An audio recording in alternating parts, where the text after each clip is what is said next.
Welcome to Community Journal. Here we are with our monthly update for Harwich Conservation Trust. I'm Michael Locke, Executive Director of the Harwich Conservation Trust, and we have here Tyler Maycath, our Outreach and Stewardship Coordinator.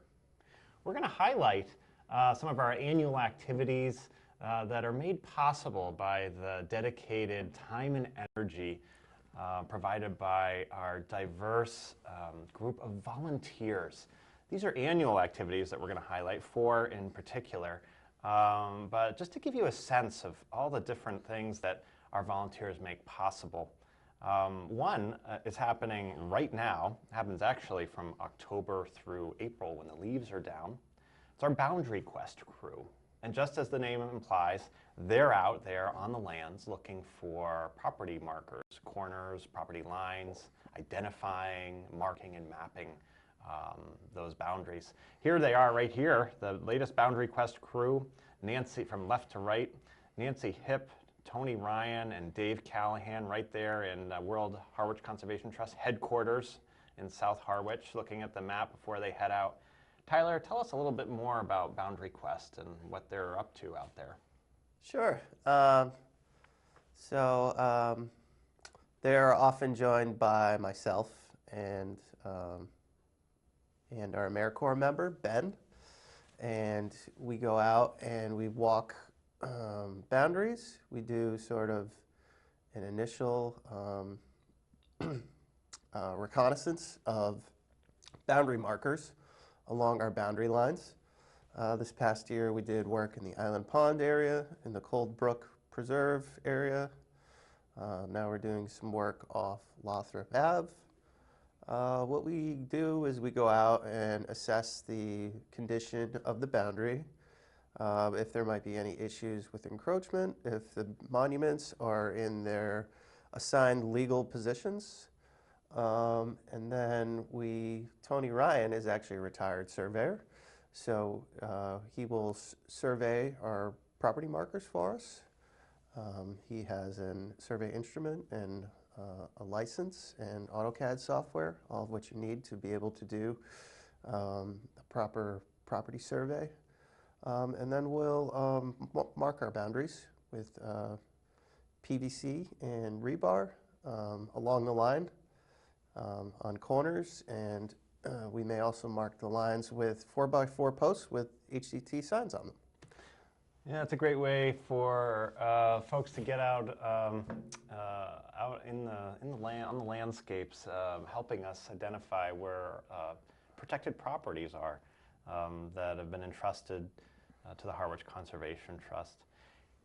You know, you just saw a photo there of a group of folks. Can we see that again? The group of folks in front of the community center. That's actually our next volunteer activity we'll highlight here, and that's our annual Tour de Trash. Made possible again by volunteers, many volunteers coming together. This is registration that takes place the morning of the town-wide cleanup. Tyler, tell us a little bit more about Tour de Trash. I love that name. Yeah, it's a great name. I think Dave and Nancy, who we've already seen, they came up with the concept. So this coming year will be, I believe, our 5th annual Tour de Trash. Is that right, Mike? Might be 6th, actually. 5th or 6th annual. This past year, we were able to collect, with the help of over 130 volunteers, over 1,200 pounds of trash and 500 pounds of recycling, and also over 2,700 nips. And we got to see an image here of those nips collected along Harwich roadsides. Wow, how many again? 2,700. There were 1,200 collected on the day of, and another volunteer, Dick, collected 1,500 throughout the year. Oh my goodness. Yeah. Wow. Well, that's a lot of litter cleaned up to keep Harwich beautiful. Thank you, volunteers, for helping to make that possible in 2018. Watch for our email announcements as 2019 unfolds to save the date for the annual Tour de Trash town-wide cleanup in 2019. That'll happen in April. Yeah, we do have a date, Mike. It's going to be Saturday, April 27th. Excellent. And we'll begin with staging here at the community center once again. Terrific. We have another project we'd like to highlight, and that would be our volunteer nest box monitoring project. Volunteers fan out across 3 conservation sites in Harwich. They monitor over 80 nest boxes that host a variety of species, including eastern bluebird. You see in the photo here on your screen, you'll see some other birds highlighted, like black-capped chickadee, our state bird from Massachusetts. Tell us more about some of the results, Tyler, for this year. Yeah, so overall there are 88 nest boxes across 3 different sites in Harwich. Thompson's Field, the Robert F. Smith Cold Brook Preserve, and the Tashera Conservation Area. Of those, Thompson's Field and Tashera are owned by the town, and we own the Cold Brook Preserve, so 88 boxes total. This year there were 105 different nest attempts that were documented by our 10 or so volunteers who monitor throughout the nesting season, which is essentially April through August. There were 124 tree swallow young fledged. Here you see eastern bluebird. There were 23 young eastern bluebirds fledged this year. So these boxes are for birds that are cavity nesters, and they take readily to nest boxes. They also use natural woodpecker cavities and such. But cavity nesting birds nest in surprising places sometimes. I've had chickadees nest in my mailbox, actually. No kidding. So yes, 6 species, and overall 309 young were fledged by the birds this year. That's fantastic. So again, our Nestbox volunteer monitors make all of this data gathering possible to track and help support these different bluebirds and chickadees and tree swallows, a couple other species move towards nesting success each season across 3 different conservation sites. Thank you, volunteers. We're going to wrap up some volunteer highlights. I just want to also mention volunteers help us with a variety of other activities, whether it's office support or stocking the trail guides at different trailhead kiosks here at the community center, also at Town Hall, keeping trail guides available in those places. They help us with our winter talks. They help us run events like our Live Owl program.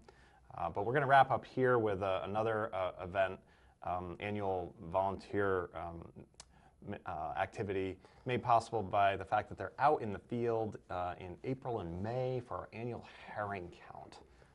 You'll see a map in a moment showing the migratory route along Herring River. Look at Nantucket Sound in the bottom of your screen there.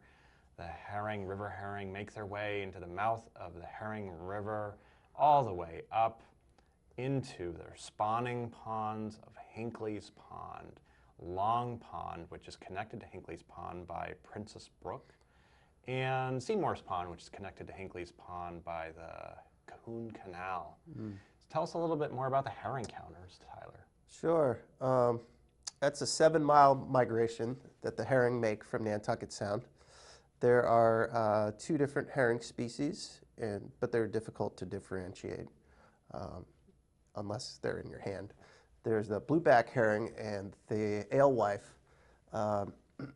As folks may know, there's a moratorium on this species for harvesting, and there has been for a long period of time. So they are what's called diadromous species. They live most of their lives in saltwater, but they do come into freshwater to spawn, which is why they're making this migration into these protected freshwater kettle ponds.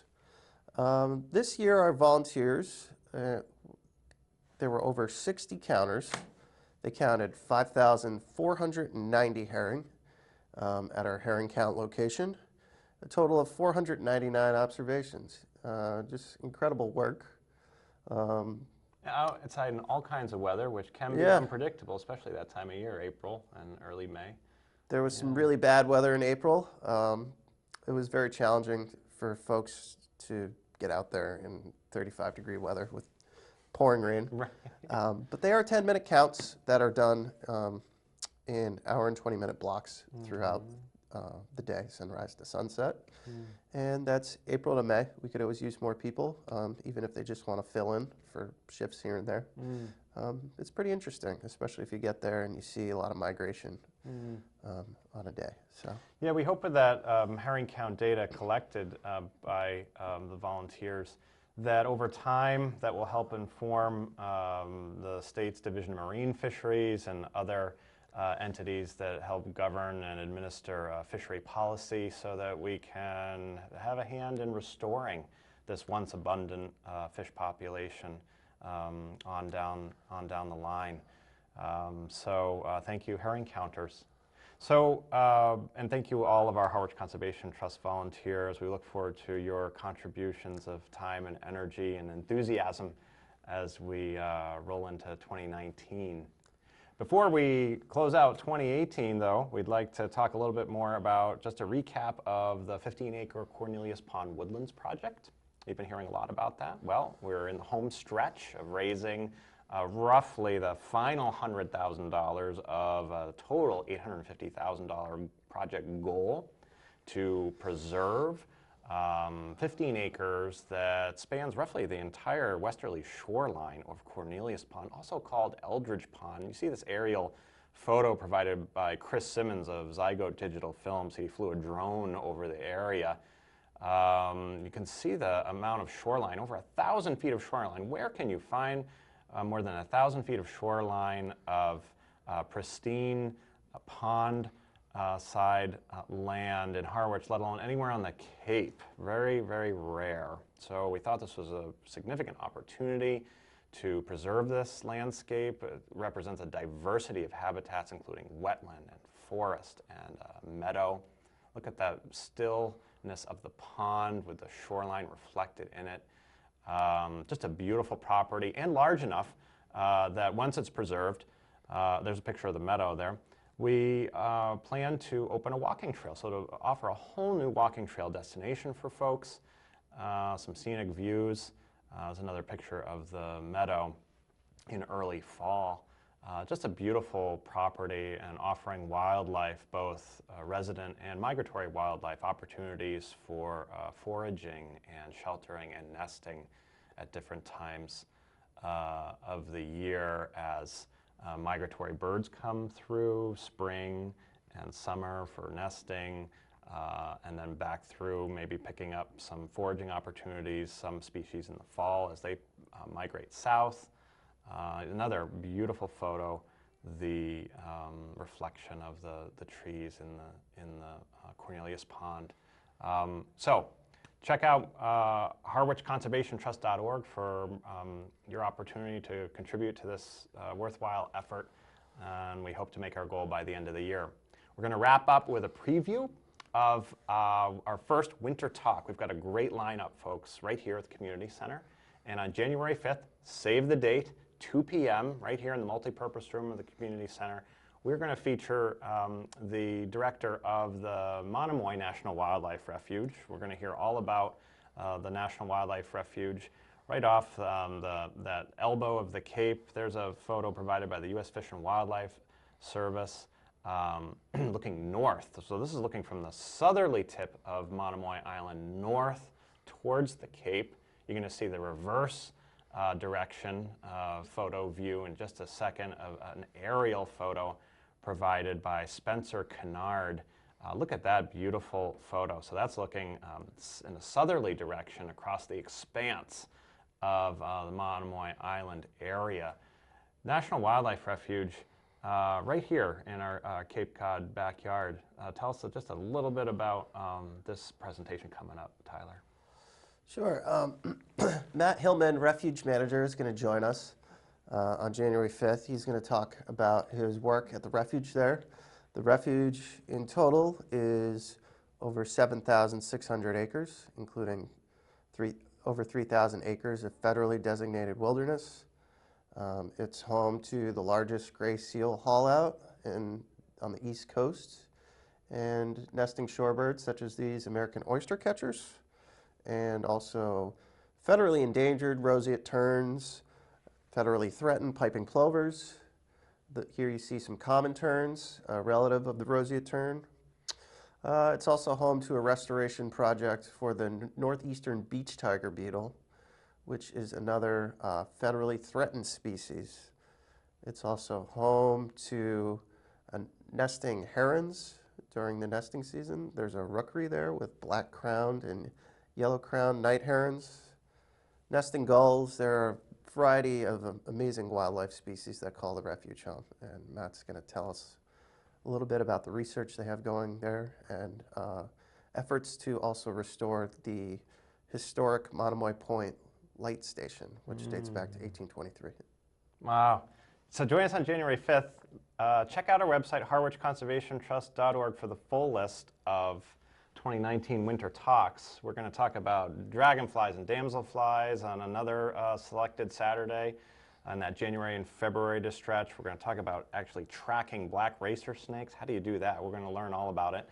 And a variety of other topics. It's going to be fun, different, interesting. We hope you can join us. Thank you all very much for your support of the Harwich Conservation Trust land preservation, land stewardship, and educational outreach work throughout the year. Tyler, thank you for all your work.